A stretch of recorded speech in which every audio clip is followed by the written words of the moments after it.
Ladies and gentlemen, good day and welcome to the Q1 FY25 post-earning conference call of Sanghvi Movers Limited. As a reminder, all the participants' line will be in the listen-only mode, and there will be an opportunity for you to ask questions after the presentation concludes. Should you need assistance during the conference call, please signal an operator by pressing star, then 0 on your touch-tone phone. Please note that this conference is being recorded. I now hand the conference over to Mr. Sharemarket from Chief Financial Officer of Sanghvi Movers Limited. Thank you, and over to you, sir. Thank you, Via, for the introduction. Good afternoon, ladies and gentlemen, and thank you for attending Q1 FY25 Analyst and Investor Conference Call of Sanghvi Movers Limited. This is Sharemarket, Chief Financial Officer of the company. Along with me is Mr. Rishi Sanghvi, the Managing Director of our company. So I will quickly take you through the highlights of financial performance and strategic updates of the company and then open up the floor for the question and answer. So in terms of financial performance of the company for the quarter ended June 2024, our company has achieved income from operation of rupees 151 crores vis-a-vis rupees 165 crores in Q4 of last financial year, and rupees 146 crore in Q1 of financial year 2024. The drop in the turnover was primarily on account of reduction in the capacity utilization and the yield in Q1 FY25 as compared to preceding quarter and in the first quarter of previous financial year. Our average capacity utilization has dropped from 84% to 77%, while the average blended yield has dropped from 2.2% per month to 2.04% per month. The drop in the capacity utilization and yield is primarily on account of monsoon in the country and slowdown due to general elections in the country. There is a slowdown in the project uptake and on the ground execution is muted, which we suspect to be the wait and watch approach to the outcome of general elections. Moreover, there is a slowdown in PSU and the private capex. The management expects similar kind of business outlook and subdued financial performance of the company in Q2 FY25 and expect further drop in capacity utilization below 75% and average blended yield below 2%, primarily on account of heavy monsoons in the country. Our overall EBITDA percentage for the quarter ended June 2024 was 55% vis-a-vis 59% in Q4 FY24 and 62% in Q1 FY24. The reduction in EBITDA percentage is primarily on account of increase in EPC business, renewable plus project EPC, which is a volume driven and low EBITDA business. For the quarter ended June 2024, our net profit after tax was 41 crores vis-a-vis rupees 48 crores in Q4 FY24 and rupees 42 crores in Q1 FY24. Company has done a capex of 82 crores in Q1 FY25, have added 18 cranes aggregating to 63 crores and have done a capex of 19 crores towards the purchase of other equipment. Most of the cranes that we have purchased during the quarter was booked in the last quarter of FY24 and got spillover due to delay in delivery of those cranes. Based on the visibility that we have, market dynamics, competitive landscape, the management may do additional capex of 125 crores to 140 crores in the current financial year over and above the capex which is already completed in Q1 FY25. During the quarter, we have sold 10 cranes, including some of the cranes which were shown under the asset held for sale in Q1 25 and have generated profit of rupees 5 crores from sale of these cranes. Company has sold surplus land at Chennai and 3 residential flats and have generated 11.60 crores as a profit. As on 30th June 2024, company has a fleet of 361 cranes aggregating to rupees 2,560 crores. This is excluding 40 cranes which we are considered as asset held for sale. As on 31st July, our order book executable in FY 24-25 stands at rupees 744 crores, which will be executed during FY 24-25. Out of which we have an order book in excess of 330 crores from renewable and project EPC business, and these orders are expected to be executed in the current financial year. The overall order book will continue to grow in the balance 8 months. The company has surplus cash which is earmarked for long-term strategic plans. The corpus as on 30th June is rupees 176 crores, which is invested in fixed deposit and debt schemes of various mutual funds. These funds are invested in debt funds and are yielding returns between 6.6% to 8.25% per annum. SML is currently ranked 4th largest crane rental company in the world and the largest in India and Asia as on June 2024 as ranked by International Cranes.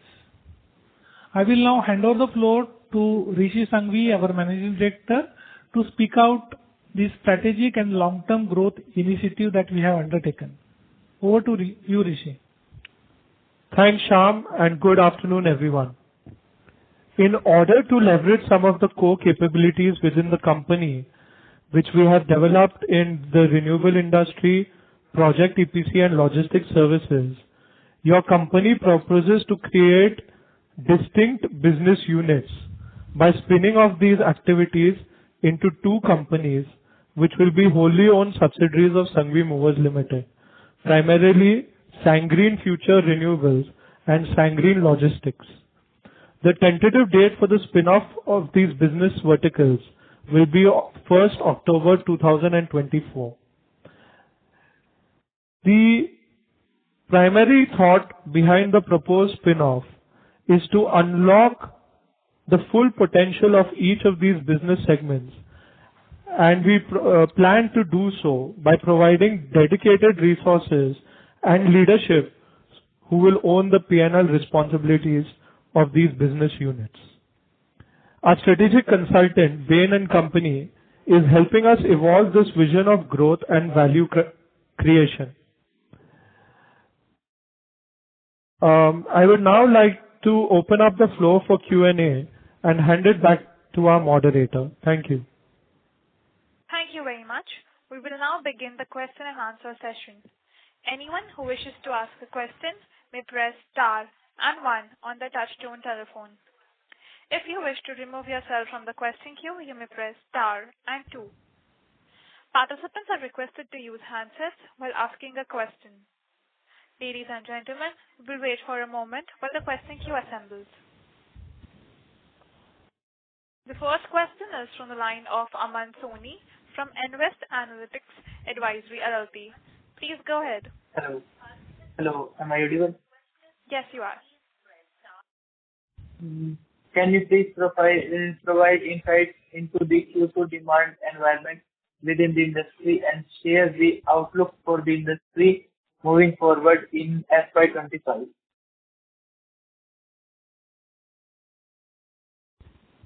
Rishi, can you take this question?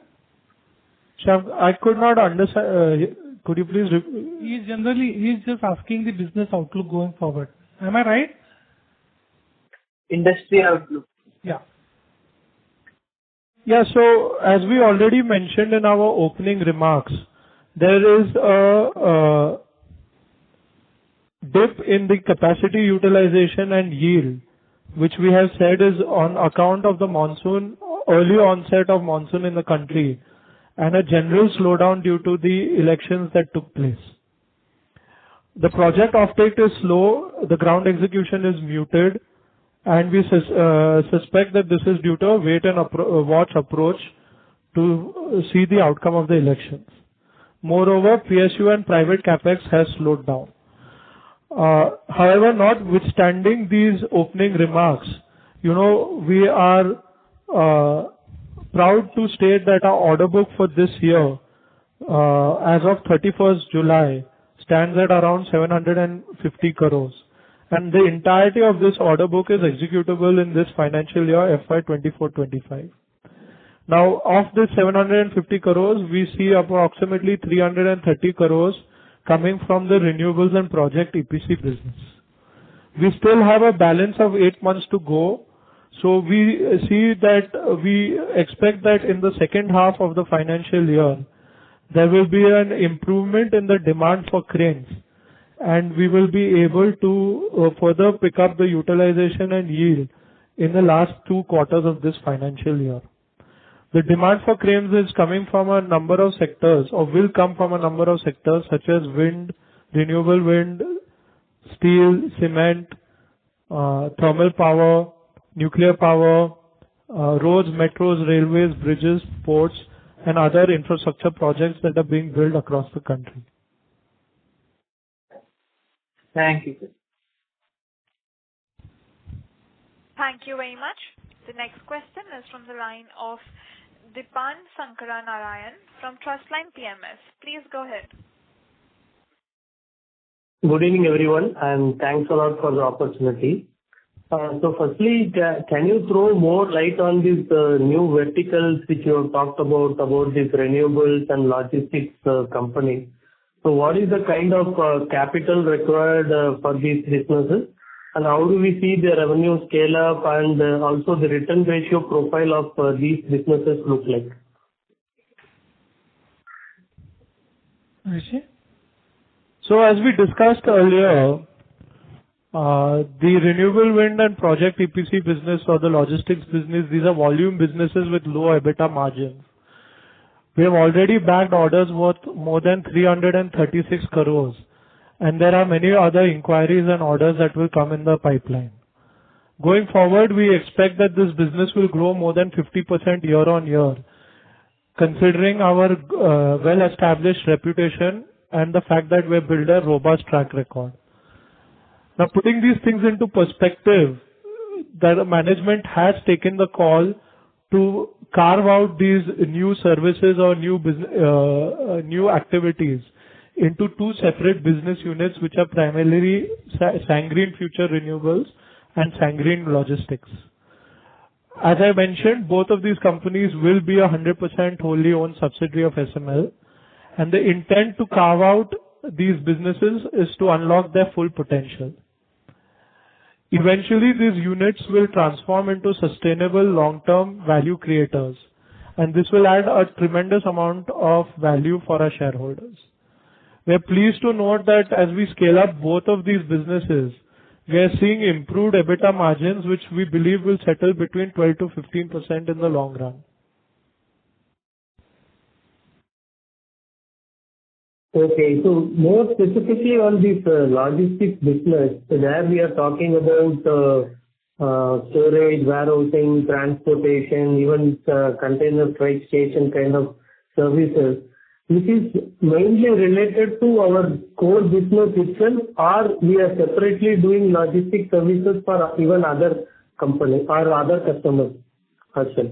So there will be a lot of synergies at play because we have a large amount of freight transportation which involves freight and carriage of our core business, which is cranes, which is the movement of our cranes.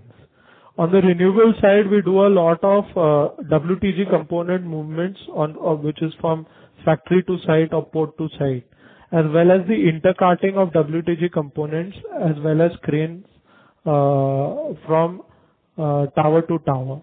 So there's a lot of synergy that can be derived between the 3 verticals, which is our core crane business, the renewable business, and the logistics business. And the management will take the appropriate call into understanding what further revenue segments we want to add under these businesses. So what kind of capital required for these businesses to scale up? So that's the differential we wanted to understand. Shyam? See, basically, as Rishi has rightly pointed out, we are just expanding our core capability in the logistics business. Okay. That's why we are already in the process of forming a separate business unit. We already incorporated that company. And this company currently is a cost center which we would like to convert into a profit center, and therefore we are in the process of appointing a CEO who will take the ownership of entire company, and he will be responsible for the P&L. So once he settled down, we will take up appropriate call for doing a capex in this business vertical. More particularly, I'm talking about logistic business. So currently, we are providing intercarting and surface logistics services, which will be run in this company, which will be these activities will be performed on the Sanghvi Logistics Private Limited initially.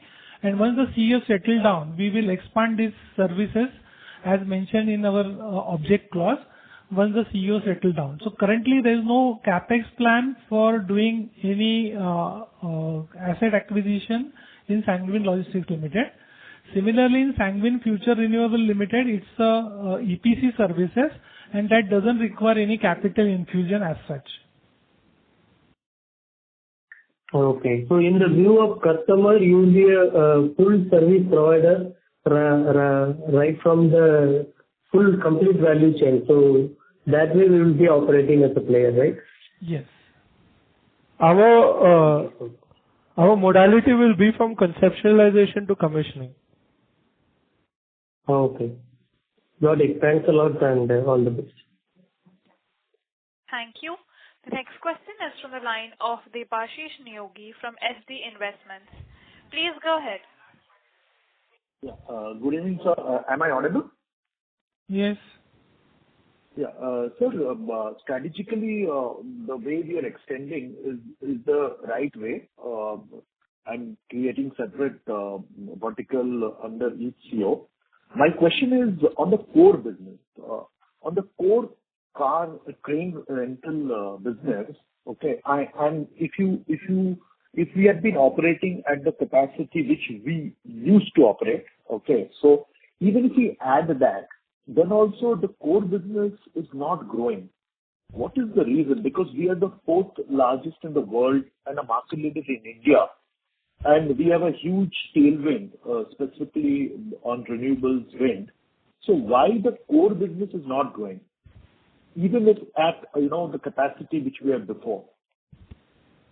So as we already mentioned to you, the capacity utilization has dropped from about 84% to 77%. And the average blended yield has dropped from 2.2% to 2.04%. Now the drop in this capacity utilization and yield, as we have already mentioned, is primarily on the account of the early onset of monsoon in the country and the perceived slowdown due to the general election. There's a slowdown in the project offtake, on-ground execution is muted, and we suspect this as a symptom of a wait-and-watch approach to the elections. Moreover, PSU and private capex has slowed down. Now, if you look at the renewable wind industry, which you said has tailwinds, the erection that has taken place in the first quarter of FY 24-25 is approximately 770 megawatts, which is in fact a 33% decline year on year for the same period from last year. We believe that the execution or the installation of wind turbines will pick up in the second half of the year post monsoons. And so we will see a rise in the core, which is the crane rental business, in the second half of the year. Okay. Sir, strategically we are moving to higher tonnage crane. So the percentage of 100 tons plus crane as a total to the total number of crane has been increasing, and that is a strategic move. Is it to simplify the operations, or the yield in the higher tonnage crane is higher? Sure. So we normally give the average blended yield for the entire fleet of crane. So technically we can't say that the higher end cranes are having a better yields. It's basically a game of economies of scale. So we can't disclose this number how much yield that we get into the 100 ton above capacity cranes and below 100 ton capacity. See, technically what happened, whenever you give a heavy duty crane, say for example 600 ton capacity crane or 650 or 750 for that matter, especially in the wind sector, we have to give a support cranes. Support cranes are typically 100 ton capacity to 160 ton capacity. So automatically there is a business for these cranes being generated. To answer to your question, The average blended yield we normally disclose, and we don't give capacity-wise yield to the investors because that amounts to a Trade secret. Trade secrets. Fair enough, sir. Sir, my last question is that, there is one more very small player compared to us in the crane rental space in similar business, very small player. And they have been consistently growing both in terms of revenue and the yield. And their yield is significantly different than our yield. So, their yield is anything between 2.75 to 2.98% per month. And ours is 2 to 2.2. So I'm not understanding this because we are market leader. Our yield. Sorry, what is your question? My question is that, sir, there is one more listed player, and the numbers are available for that company through their presentations over the quarters. So that company is consistently reporting, yield of 2.75 to 2.98%. So I'm not able to figure it out, why we are being a market leader having significantly lower yield and our yield is not growing. So I will take this question.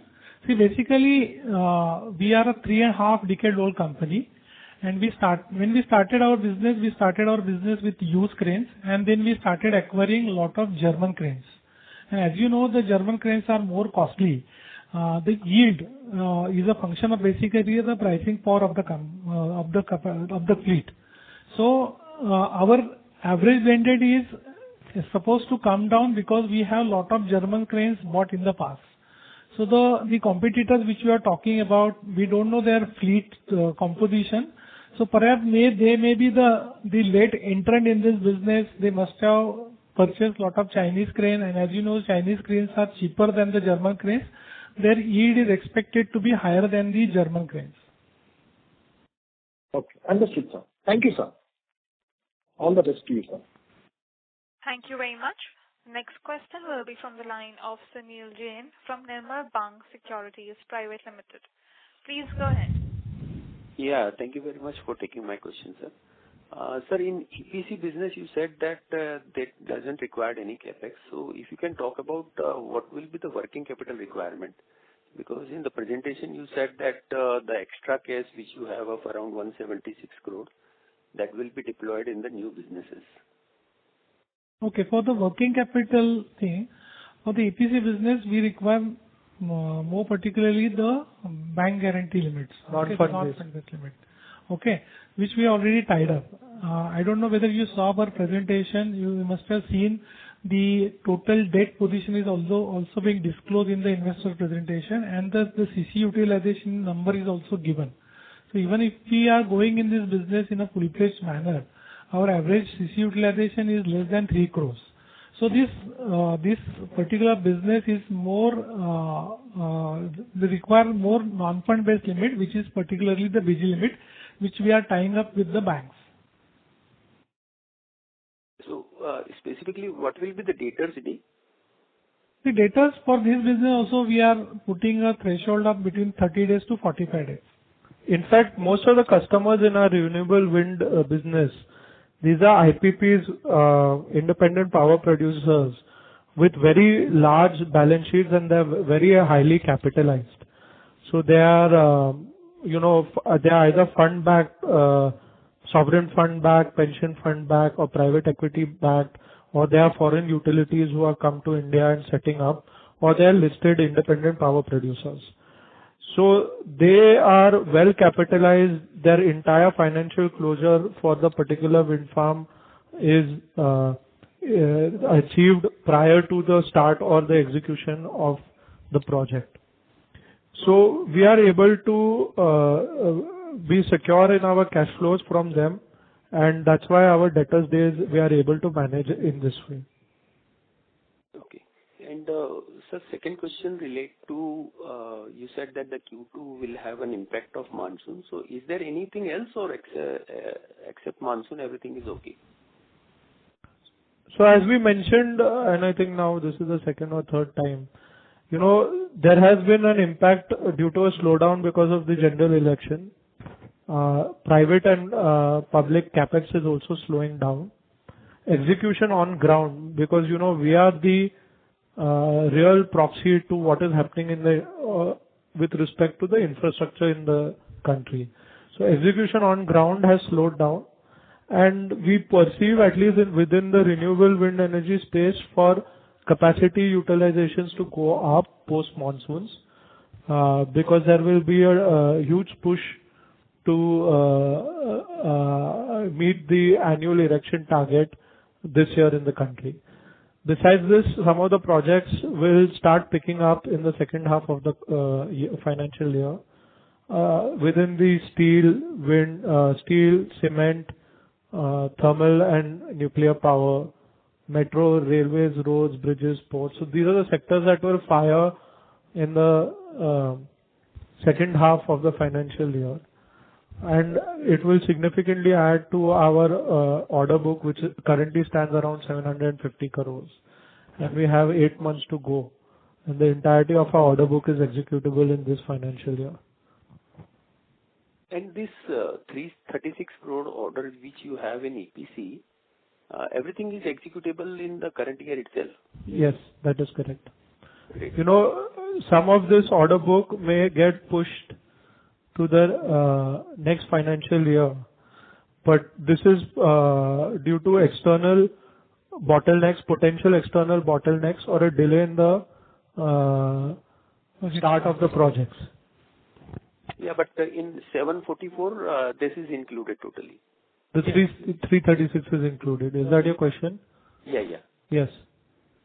And sir, last question is related to this. If we talk about the EPC margin, you said that 12 to 15%. That is EPC both renewable and other. Together. Yes. Because in the result which we publish, you divide it into two parts, and the EPC other has a very high margin. Yes, because it's nascent. As it scales up, the margin will drop. Okay. So aggregate margin is 12 to 15% anywhere between. On the EPC side, yes. In the long run. In the long run as well. Yeah. So initially it can be lower and then it will start picking up, like in Q1.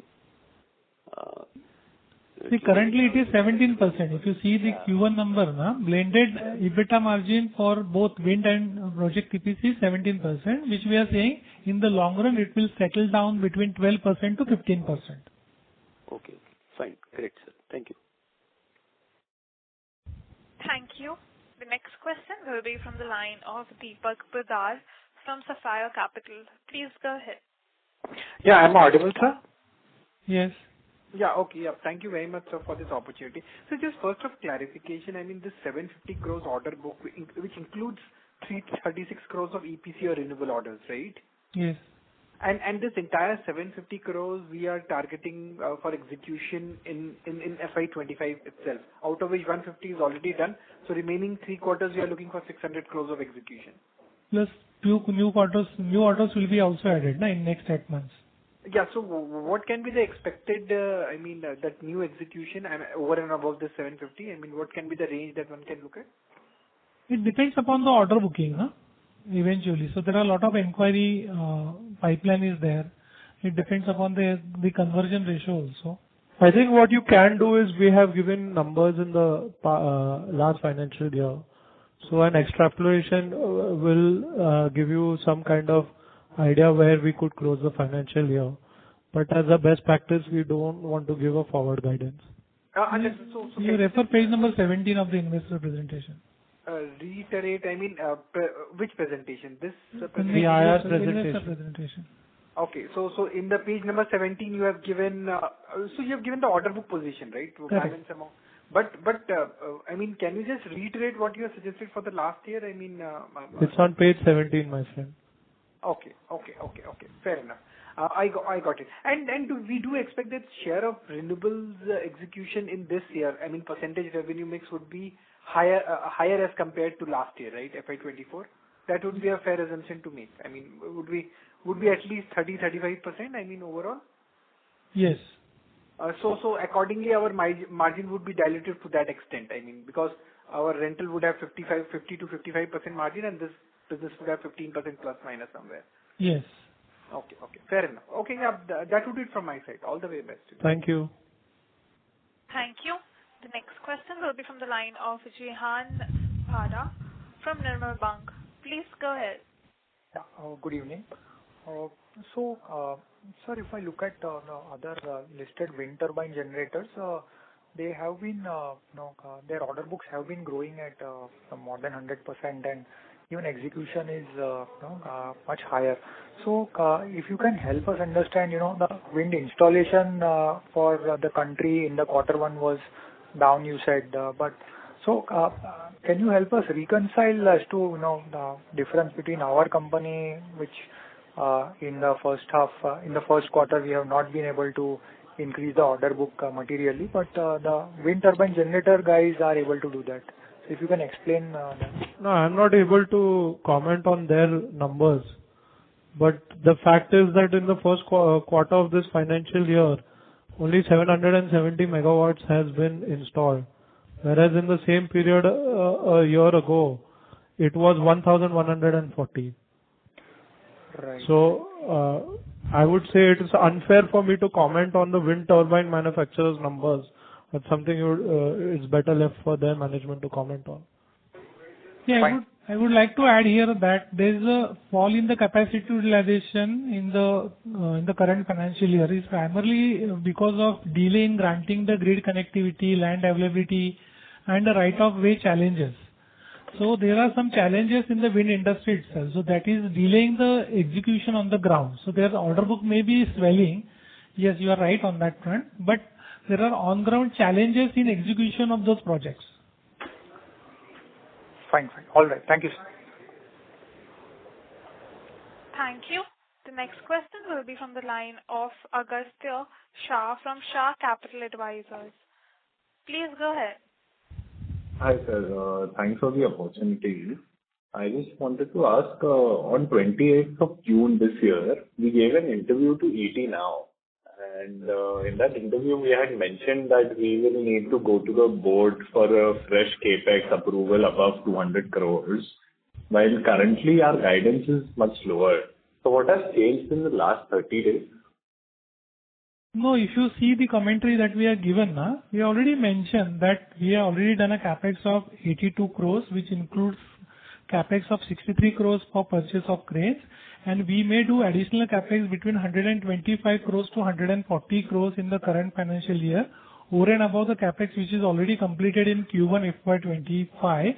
Hence, the total capex for the current financial year would be in the range of 200 crores only.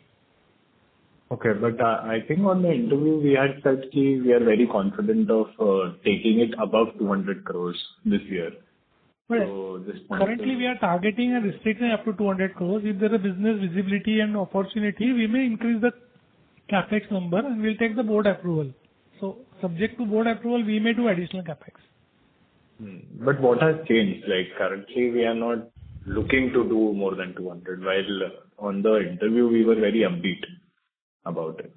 I think our position remains the same. Again, it's 200 crores. If the business demands further capex, subject to board approval, we will execute.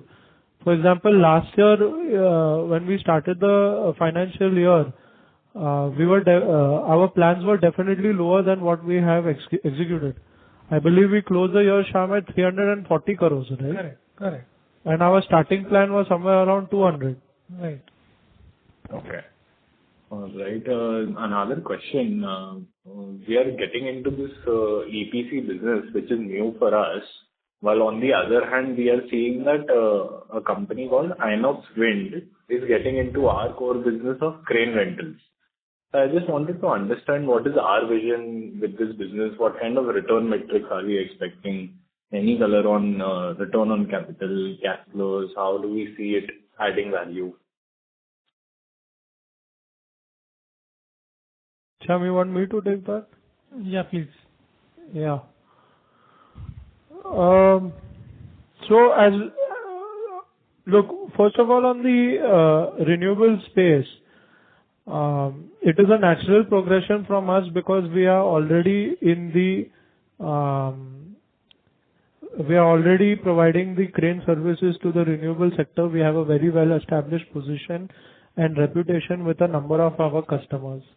Most of these IPPs, when the OEM stopped doing execution, which was around the COVID times or the the change in the policy from feed-in tariff to reverse auction, most of the OEMs took a backseat. In fact, a number of them exited the country. And the Indian OEMs had their own set of challenges at that time.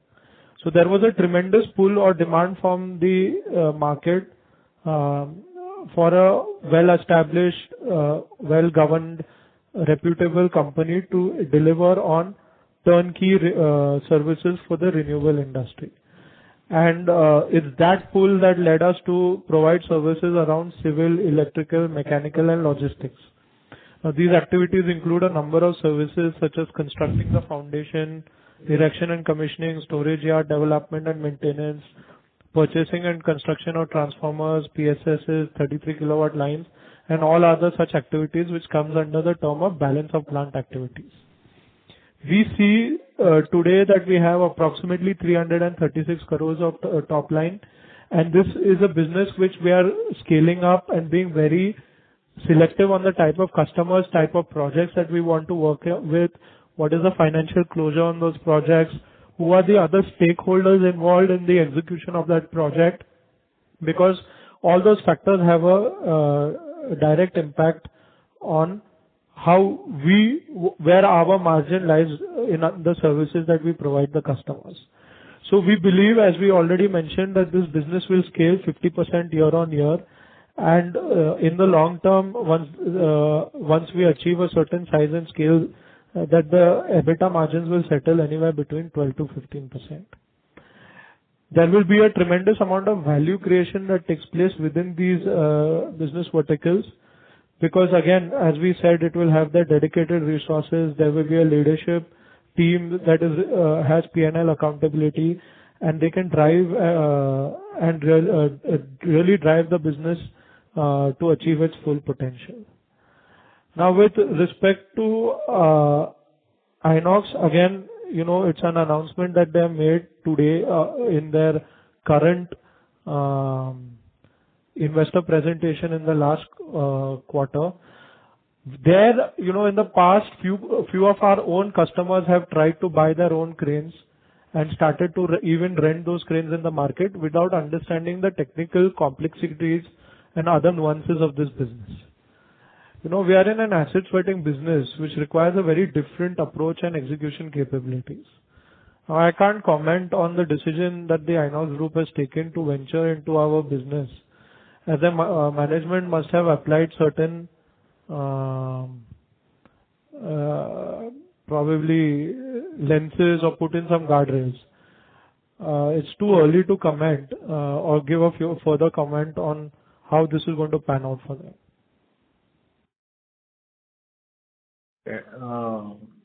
Anything on the return on capital that we are expecting on the new business? You're talking about overall ROC, right? Yeah, ROC for the EPC business specifically. What are we expecting? What would be the capital requirement? We're looking to grow 50% year on year. So basically, this business does not require any capital infusion as such, as it is a working capital intensive business. So on overall basis, as I mentioned in the conference call, in the opening remark also, and Rishi also mentioned that the EBITDA margin for this business will be between 12% to 15%. Okay. Again, the requirements are non-fund based limits, essentially for bank guarantees on execution. So we'll be taking up a lot of working capital debt is what I assume then for. Yeah, initially yes, but it will be again will be circulated. Basically, the money will start flowing in the system again. No? It's maybe initially working capital, but once you start getting the money and once you start redeeming the bank guarantee, or once the bank guarantee being comes to an expiry date, again it will be a revolving limit that we will be having. No? So it will not impact our overall working capital limits also. Okay, all right. Plus the receivable days we are trying to maintain, Shyam. Yeah. Okay. Thanks. That will be all. Thank you. The next question will be from the line of Riya Mehta, who is an individual investor. Please go ahead. Hi, this is Riya Mehta from Aquitas India. So my question is in regards to the last quarter, we had increased the commission to 3% for the net profit. Since the outlook is a little subdued for first half, are we looking for revising the commission? Yes, Riya. In the last financial year, because of the record-breaking profit numbers, the board of directors have approved increased the commission to Mr. Rishi Sanghvi from 1.5% to 3.5% of the net profit. It was a one-time extra commission that NRC and the board has approved. Further, we have passed the special resolution and took the shareholders' approval. So going forward, company will pay commission to MD at the rate of 1.5% of the net profit till the contractual tenure of managing director is over, and that is also subject to the NRC and board approval. So the MD's commission is fixed at 1.5%. Got it. That's it from my side. Thank you. Thank you. The next question will be from the line of Yash Agarwal from JM Financials. Please go ahead. Yeah, hi, good evening. So again, just to come to the page 17 of the PPT, we mentioned that the balance amount of orders 593 crores. But if I remove the EPC bit, our crane business order book seems to be on a declining trend. So I just want some comments on that. And second question is that for the full year, are we expecting the core crane rental business to do better than last year, barring these quarterly sort of volatility that we are facing? Yes, your observation is right. Our crane business overall order booking is shrinking primarily because of the lower capacity utilization in the Q1 and expect to have same kind of subdued performance in the Q2. So based on the inquiry pipeline that we have and the serious discussion that currently we have with our customers who are in requirement of crane post monsoon, that is from 1st of October, we expect the order book for the crane business will again start increasing. At the moment, I cannot tell you how much revenue that we will get out of the crane business because these inquiries are yet to convert into the orders. But yes, on overall basis, there might be some level of the crane revenue business will be more or less remain flat as compared to last financial year because we have lost almost 4 to 5 months of capacity utilization because of the monsoon and the general elections. So again, follow-up is that, as one participant mentioned that the wind turbine guys are looking at 2 to 3x order book. My only question is, are we losing market share in the wind on the wind side, on the renewable side to some other players? Rishi? So although the order book is increasing, there is a slowdown in the execution of the order book, which is the on-field execution. If you take a look at the Q1 numbers for capacity addition, it's already mentioned there's a drop in 33% of capacity addition from 1,100 odd megawatts to around 770 megawatts. So there's already a 400 megawatt which is dip in the new capacity addition in the renewable wind space. I would say in terms of the competition intensity, yes, it is increasing. This is on account of the heated space, that is the renewable space. It is extremely hot right now. There's a lot of Chinese equipment which is entering into the market. And so the competition intensity is increasing. But I don't think that there would be a direct correlation in what you are saying, which is that the OEMs are increasing the order book, so therefore are you losing a market share? I would say that it is not possible to draw that direct inference right now. And just in terms of the pipeline of orders, so what is the quantum? relative to last year in terms of the pipeline? If you cannot give an absolute number, which I can understand, but what is the growth in the pipeline that you're witnessing on the crane rental side? So for the crane rental, pure play crane rental, for example, I'll talk to you in gigawatts. We have 5 gigawatts of inquiries right now. And what was that number last year? No, we won't have that number offhand. Okay, thank you. Thank you. Ladies and gentlemen, that was the last question for today. I now hand the conference over to Mr. Rishi Sanghvi for closing comments. We once again would like to thank everyone for participating in the investor call. Your company is making a lot of progress in developing the strategic avenues of business verticals around Sangreen Renewable, Future Renewables and Sangreen Logistics. As we move forward, we look to adding to our existing order book of 750 crores in the balance 8 months and investing our surplus cash flows in our growth vision, growth avenues and our vision for long-term value creation. We look forward to the continued support of all our shareholders and thank everyone for taking the time out today for joining this investor call. And I would also like to thank the moderator for conducting today's investor call. Thank you, everyone. Thank you, everyone. Thank you. On behalf of Sanghvi Movers Limited, that concludes this conference. Thank you for joining us, and you may now disconnect your lines.